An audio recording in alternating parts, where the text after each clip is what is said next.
Para mí es un honor y un orgullo poder presentar a mi colega, el profesor Pablo Huerga, a quien conozco desde hace ya muchos años por distintas razones, compañero de universidad, compañero de facultad. Casi compartimos no solo el espacio de trabajo, sino también algunos temas de interés que tenemos en común. Él es un especialista reconocido en el ámbito de la historia de la ciencia, es doctor en filosofía por la Universidad de Oviedo, especialista en materialismo histórico, pero también en cuestiones que tienen que ver con la relación entre arte, más que arte, ciencia, pensamiento y sociedad. Y entre sus publicaciones quizás más relevantes y de todos conocidas están el libro La ciencia a la encrucijada o también quizás mencionar El fin de la educación, simplemente por señalar algunas de las más sobresalientes. Lo que va a hacer hoy es acercarnos a un viaje absolutamente apasionante que tiene una relación directa con algo que se acaba de señalar en repetidas ocasiones en la presentación de estas jornadas y del Congreso, que es este viaje entre lo global y lo local y de lo local a lo global, porque va a hablarnos de una experiencia que tampoco quiero hacer spoiler, pero bueno, un poco para adelantarla, un viaje realizado en el año 1927 a España por un científico, un biólogo soviético, y que le permitió, entre otras cuestiones, visitar Asturias y recoger semillas de espelta, que es algo que en apariencia puede resultar un tanto menor, insignificante, pero que ha tenido unas enormes implicaciones desde el punto de vista científico, que pone de relieve el altísimo nivel, además, de los conocimientos científicos que había ya hace un siglo en nuestro país y que sobre todo ha tenido y sigue teniendo en la actualidad implicaciones desde el punto de vista de la ciencia alimentaria y de la agricultura. Bueno, pues no quiero adelantar más y doy la palabra a Pablo Huerga, agradeciéndole, además, en nombre de Incuna y de la sociedad, desde luego, su presencia hoy entre nosotros. Muchas gracias, Natalia. Muchísimas gracias por tu presentación y gracias a todos por estar aquí, por venir a este congreso. Tengo que agradecer, por supuesto, a Miguel por haber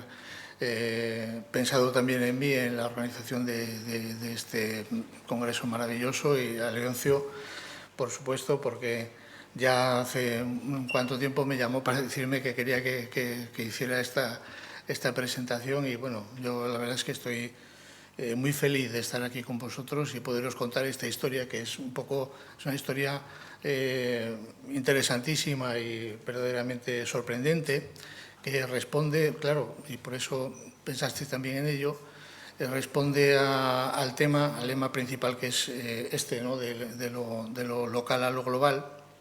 porque en gran medida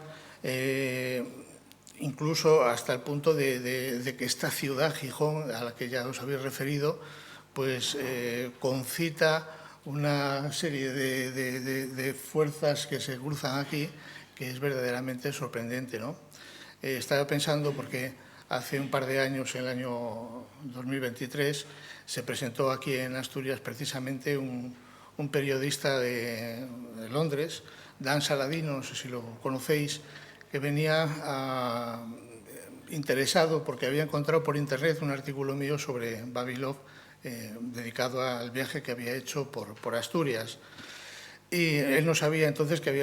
acabábamos de publicar el libro donde ha quedado recogido todo este trabajo, que es Vavilov en España, y pasamos una tarde entera en el Tindurra hablando de todas estas cuestiones. Nos hizo una entrevista y vino Leonor Peña Chocarro, que entre otras es investigadora del CSIC, muy importante, que ha hecho una labor impresionante y que hizo precisamente su tesis doctoral en Asturias investigando sobre el escándalo en los años 90, ¿no? Entonces, bueno, fue un encuentro muy bonito también en Gijón y ya veréis, como cuando os vaya contando esta historia, veréis cómo Gijón empieza a ser un foco de concentración y divulgación del conocimiento a nivel global desde lo local. En gran medida también es verdad que la historia de la ciencia en España, en cierto modo, adolece o ha tenido siempre esa suposición de que responde a un tipo de perfil de lo que en el cine llaman los papeles secundarios, como si no hubiéramos tenido en la historia de la ciencia en España así primeros grandes protagonistas, ¿no? Como Gregory Peck, cosas así, ¿no? Tenemos secundarios, pero que en principio parece que no son tan relevantes y, sin embargo, esos científicos españoles a lo largo de la historia son los que,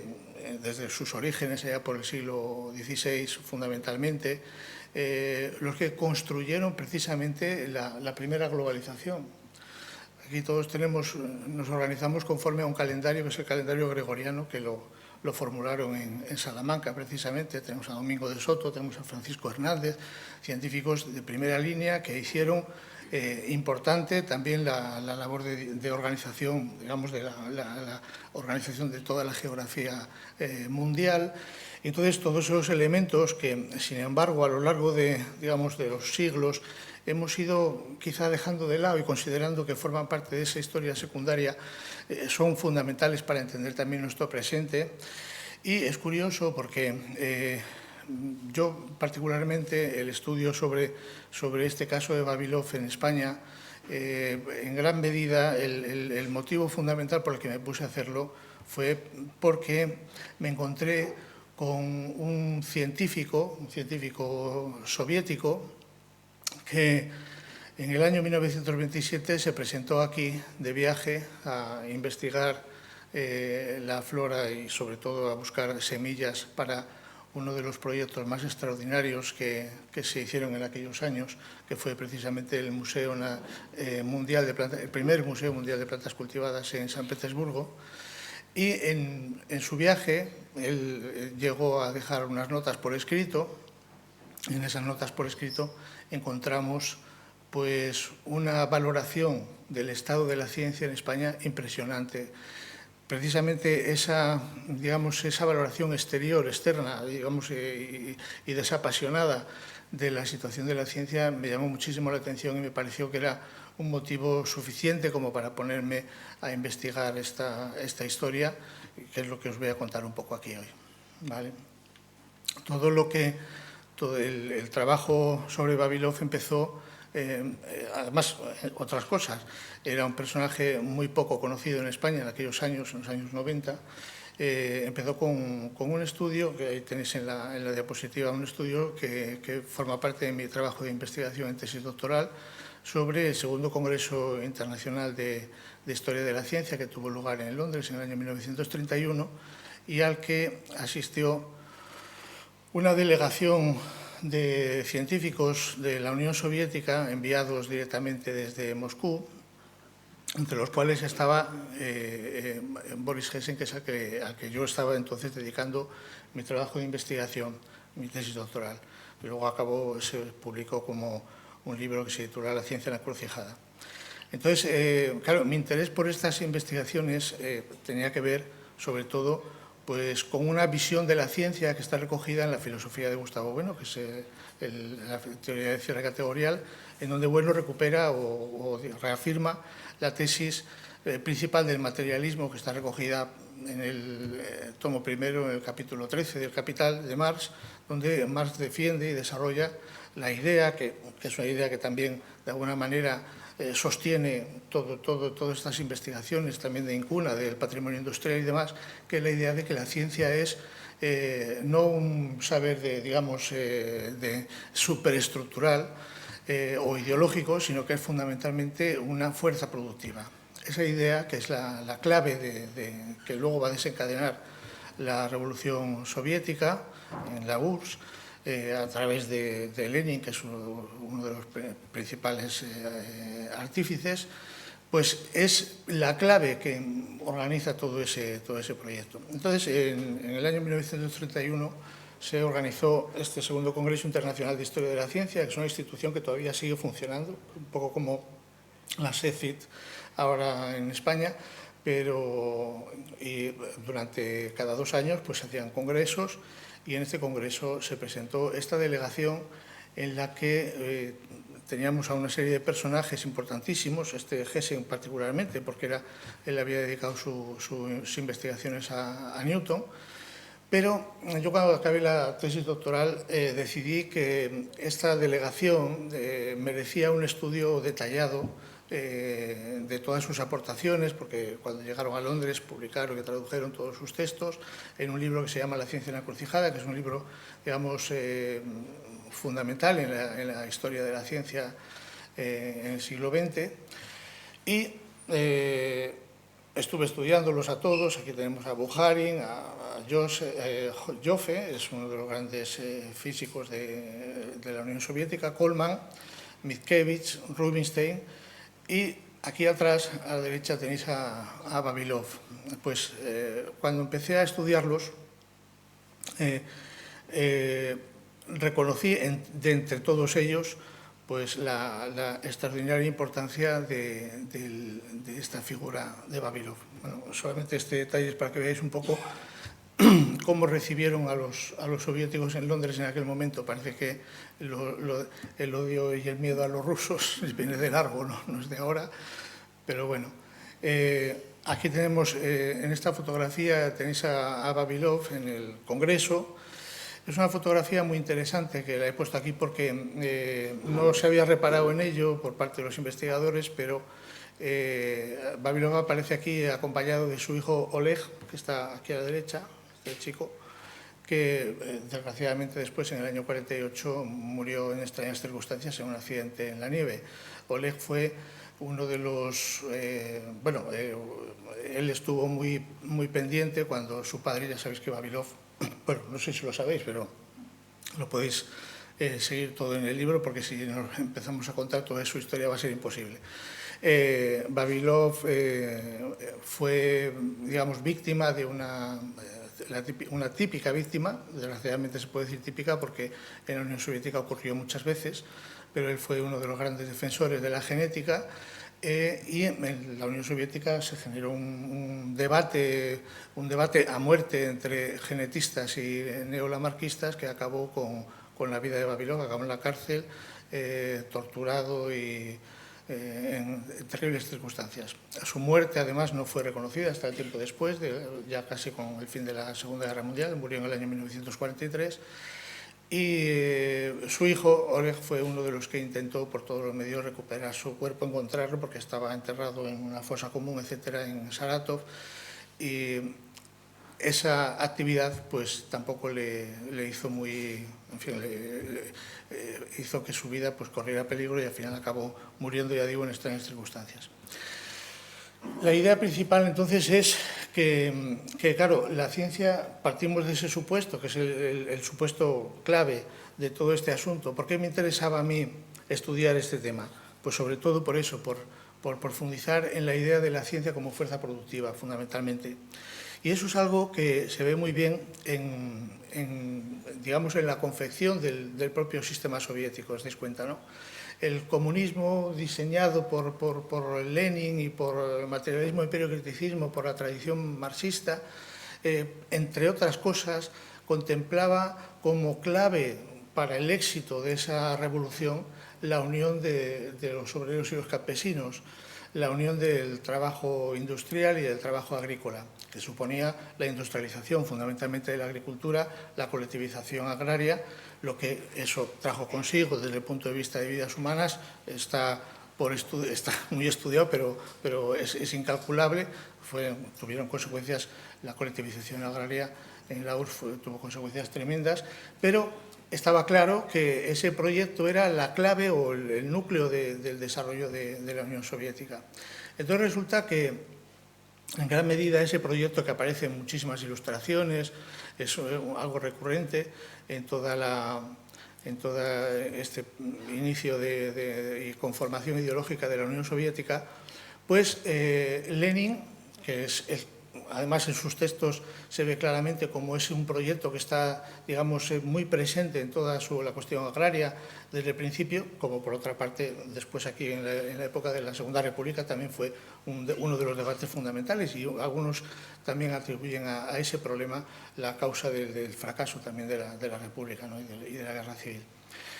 Pues en ese proyecto Lenin se encontró con la horma de su zapato, con el personaje que iba a ser capaz de hacer eso, el personaje que iba a ser capaz de poner en marcha todo ese proyecto a gran escala, que es precisamente Nikolai Vavilov, del que vamos a hablar aquí ahora. Bueno, Vavilov, insisto en que era un científico dentro de un proyecto político, es decir, es la ciencia orientada a la conformación de un nuevo mundo. Entonces tuvo todos los medios a su disposición. En el año 22 ya era miembro del Comité Central del Partido Comunista, no era una persona, digamos, no era un científico, por así decir, random, como se dice ahora, ¿no? Era un científico que estaba involucrado en un proyecto institucional revolucionario y verdaderamente impresionante, que fue pues, esto que estamos hablando. Organizó en San Petersburgo el primer museo de plantas cultivadas con el fin de integrar y de acumular allí todas las variedades que en aquel momento se podían recuperar, porque es una época además de encrucijada también en el tiempo, ¿no? Porque al fin y al cabo lo que está pasando en el mundo en ese momento es que el auge de los medios de comunicación y demás iba a permitir con el tiempo la integración en lo que ha sido la gran globalización durante el siglo XX, pero en ese momento todavía, aunque los medios de comunicación eran mucho mejores, todavía, digamos, el mundo mantenía su aislamiento, las zonas estaban, de alguna manera, cada zona agrícola estaba por su lado. Entonces, lo que se puso en marcha allí con Vavilov y su equipo, un equipo de cientos de científicos que trabajaron a su servicio y en su contexto en ese proyecto general, pues fue viajar por todo el mundo, recorrer todas las regiones y extraer de ellas muestras de semillas de todas partes, muestras de semillas que luego allí llegaron a tener 200.000 muestras de semillas diferentes, que además luego había que trabajar, no se pueden acumular en cajas, os dais cuenta, ¿no? Sino que luego se organizaron pues 400 centros, granjas de investigación experimental por toda la Unión Soviética, que además tenía la peculiaridad de que prácticamente, como está en todas las latitudes, se podía cultivar prácticamente de todo e investigar todas esas variedades, de tal manera que claro, ese proyecto supone un gasto, una organización impresionante que dirigía Vavilov, pero por supuesto no solo él. Él en ese contexto viajó por todo el mundo, viajó por prácticamente los 5 continentes, creo que Oceanía es el único lugar donde no llegó,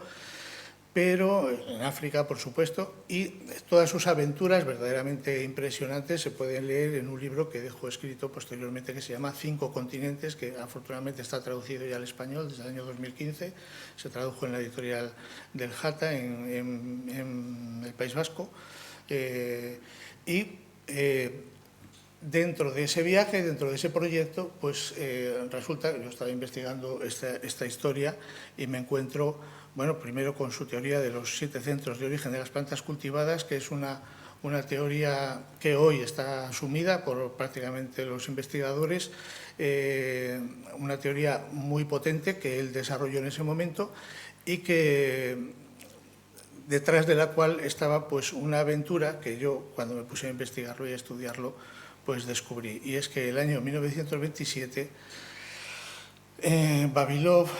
viajó por España y recorrió todas las regiones del país en busca de semillas.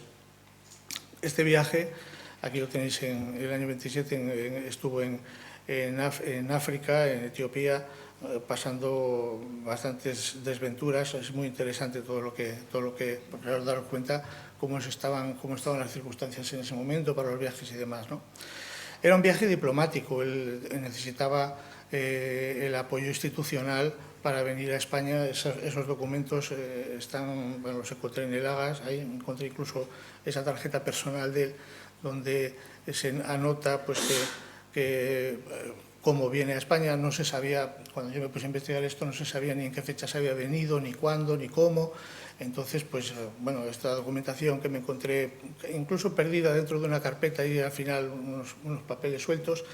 pues es muy significativa porque nos dice eso, que entró por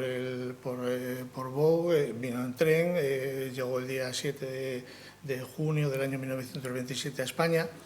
Y entonces, nada, pues ya en lo que yo hice, lo que es el proyecto de investigación que desarrollé para este libro, pues fue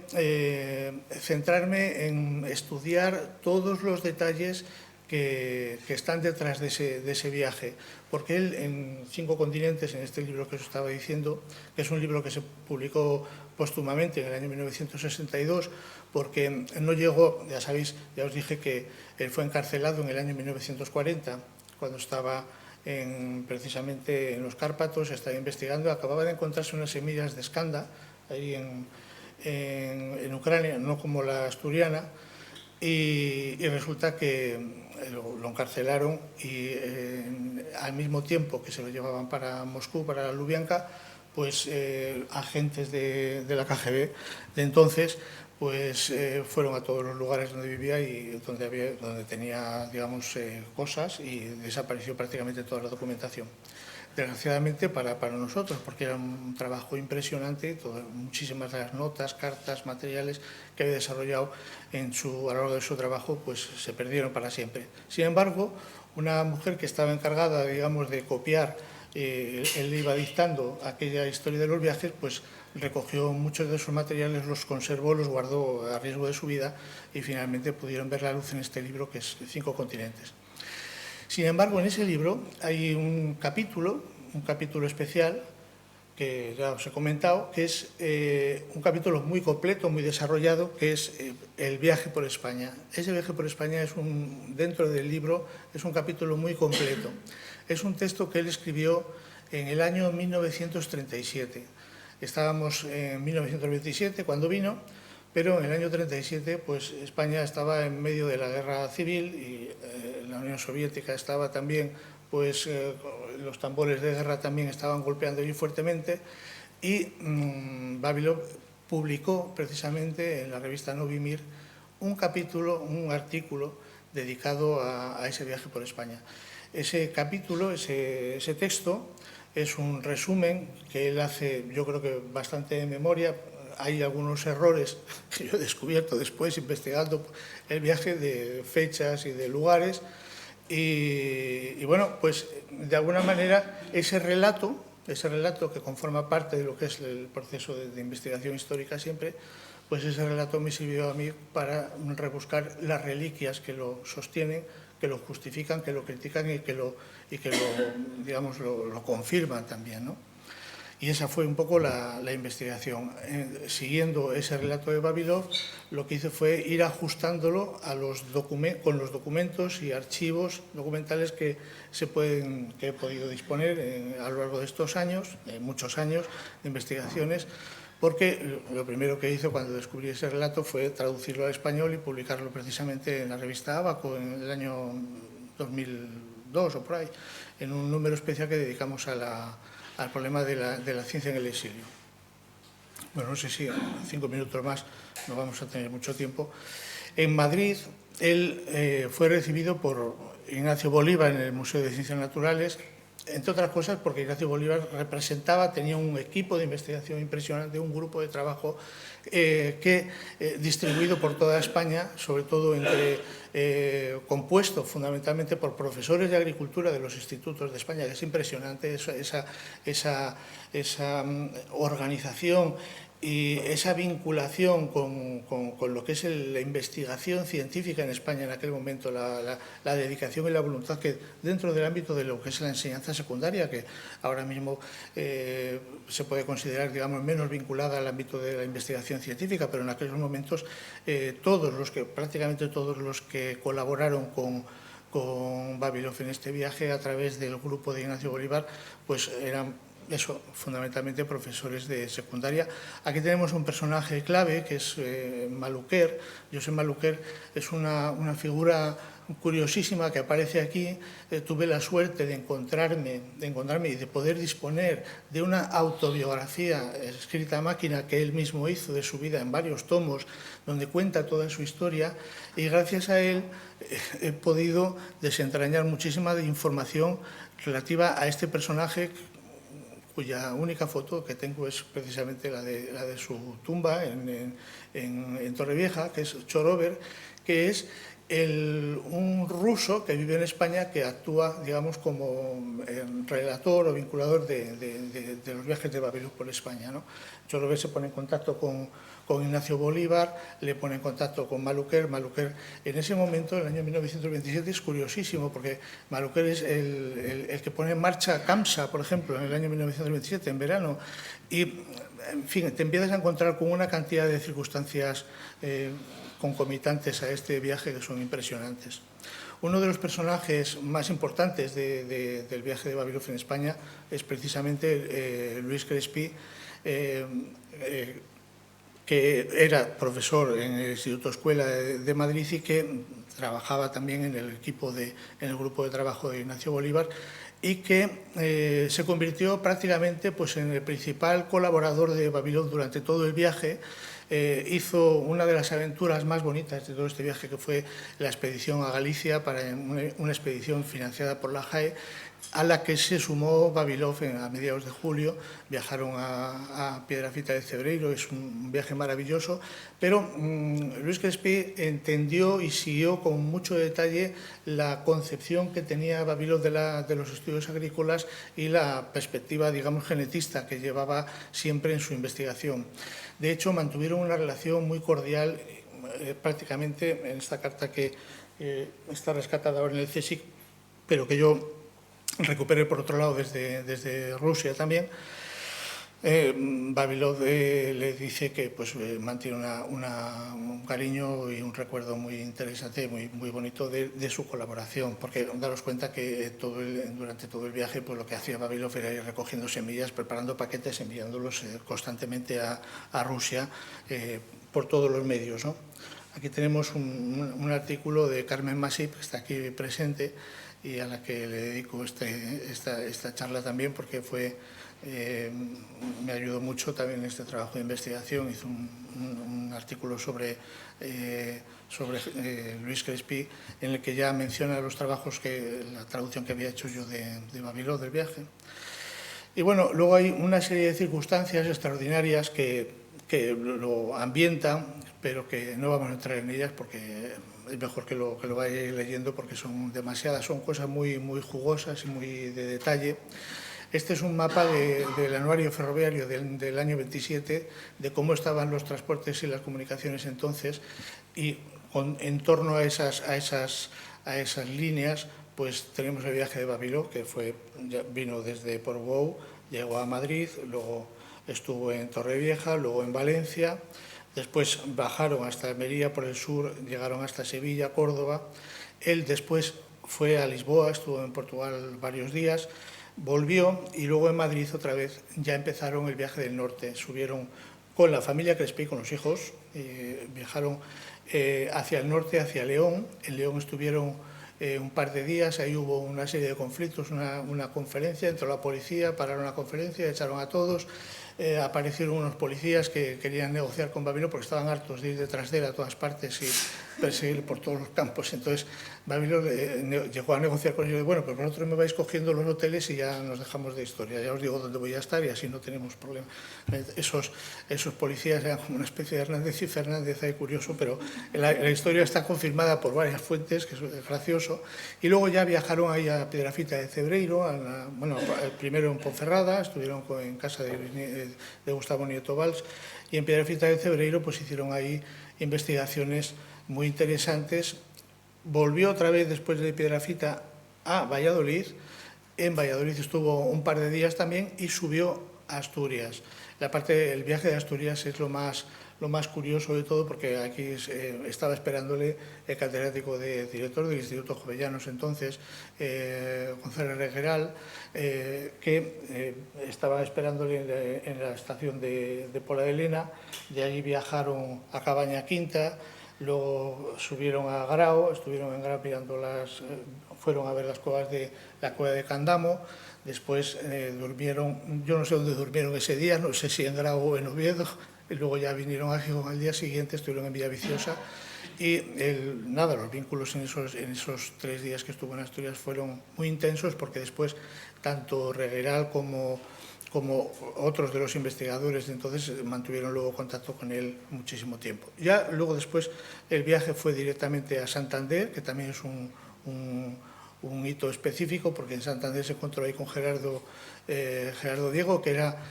profesor de instituto aquí en Gijón, pero era verano y estaba de vacaciones en su pueblo, en su ciudad, en Santander. Fueron a la cueva de Altamira, allí pues se recogió la impresión que le produjo él a la cueva de Altamira, que le parecía pues el monumento más importante de la humanidad, según sus propias palabras. Y luego ya viajó a Navarra, a Pamplona, donde estuvo con Azanza Azcona, que colaboró con él. Entonces tenía la pierna rota y entonces no podían viajar por allí, y él se quedó comprometido a prepararle paquetes para enviarle todo, porque no podía llevarle a todos los sitios donde Vavilov pedía en aquel viaje. Y ya finalmente el día 26 de julio se fue a San Sebastián y de ahí salió para París. Esto es un horario de trenes de la época, y una cosa curiosa es que él en Santander dice que llegó a hacer 3.000 fotografías en el viaje por España. Sin embargo, de esas 3.000 fotografías solo hay una que esté publicada, digamos, en las obras oficiales de Vavilov, que es esta de aquí, esta de unos niños con un arado romano. Sin embargo, en el artículo que publicó en 1937 en Novi Mir, se conservaron algunas otras fotos. Ahí hay una selección que él mismo hace, o que él mismo recuperó entonces, que son estas que están aquí. Todas estas están sacadas, lo hice así, las corté un poco del artículo de Novi Mir para que veáis un poco el contexto. Son fotografías hechas por Vavilov, que era muy buen fotógrafo por todos sus viajes. Y luego ya aquí, pues, bueno, no sé, vamos a dejarlo porque si no nos vamos a liar muchísimo, no tenemos tiempo, pero lo que tenemos a partir de entonces es un viaje muy intenso, donde se encuentra con muchísima gente y donde, pues eso, voy a terminar para contestaros un poco a la pregunta de lo global a lo local. ¿Cuál es la razón fundamental, el motivo fundamental del viaje de Vavilov a España? Pues, aunque era todo, recorrer un poco toda la, digamos, la variedad agronómica española, que es importantísima, porque entre otras cosas España, según decía él, concita un poco todo el conflicto de civilizaciones, incluido el viaje a América, el descubrimiento de América y todo lo que supone de enriquecimiento de plantas cultivadas en España desde entonces y en el mundo. Pero fijaros, a pesar de todo, con toda esa enorme variedad, a él desde el año 1924 ya estaba detrás de la pista de unas semillas que se cultivaban aquí en Asturias, un trigo específico que se espelta, que solo se da aquí, aunque no es probable que no sea de aquí, probablemente lo trajeron los romanos, aunque eso tampoco está muy claro. Y ese viaje tenía como principal objetivo recuperar esas semillas que eran para ellos, para la Unión Soviética, para Vavilov, especialmente importantes por el valor que pudieran tener a la hora de mejorar las semillas también en la Unión Soviética. Entonces, fijaros que es un viajes por el mundo que le llevan a recoger pues, una humilde semilla de espelta en Asturias. Yo creo que merece la pena recuperar esta historia para este congreso. Muchísimas gracias y vamos a dejarlo aquí.